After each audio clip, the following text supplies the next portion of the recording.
কালকে আপনি একটা মানে গানটা গাওয়ার সময় প্রথম গানটা বোঝায় আপনি ওই 6 রাগ আর 36 রাগের কথা বলেছেন। 6 রাগ 36 রাগী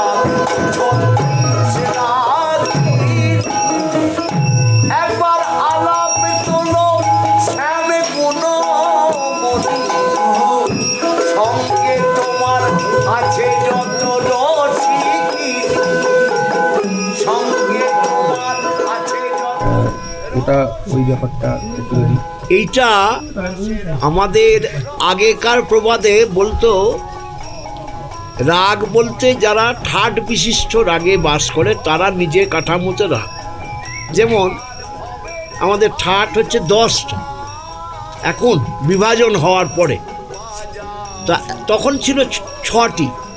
ওই 6টি ঠাটের উপরে যে 6টি রাগ, যেমন কি বলি, ধরুন আমরা গাইছি ইমন, তো ইমন বলছে নিজে কোনো রাগ নয়, ইমন কল্যাণ ঠাটের উপরে দাঁড়িয়ে আছে, কিন্তু কল্যাণ একটা নিজের রাগ।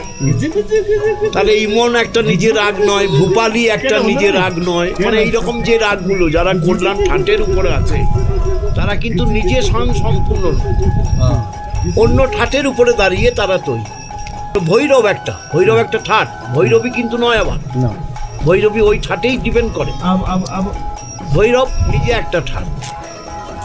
তো এই 6টা রাগের কাঠামো যেগুলো, যে রাগগুলো আছে ওই কাঠামোতে, তারা হচ্ছে তাদের স্ত্রী। এক একটা রাগের ভাগে 6 জন করে। এই 6টা রাগ গাইতে গেলে ওই 36 জনকার সাধনা করতে হবে। আচ্ছা, তবে এই 6টাতে তুমি সিদ্ধি লাভ করবে। এই যে ভবের হাট আর ভাব যমুনা, এই যারা এখানে চর্চায় বসেছে সব এক একজন রসিক, কিন্তু নেশা এমন জিনিস,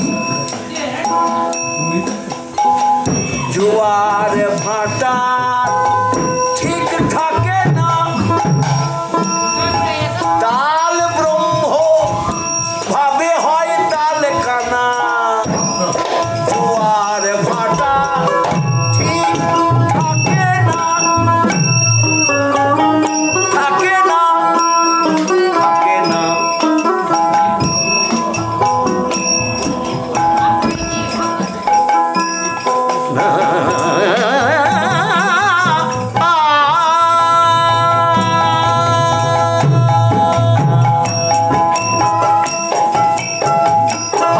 ভবের হাটে সবারই সব জানা, নেশা এমন বটে ভাবে ঠিক থাকে না, দেহাই মারে যেন ল্যাংটা খোকা শোনা, দেহাই মারে যেন ল্যাংটা খোকা শোনা, সবই তোমার ইচ্ছায় ইচ্ছা, সবই তোমার ইচ্ছায় ইচ্ছা।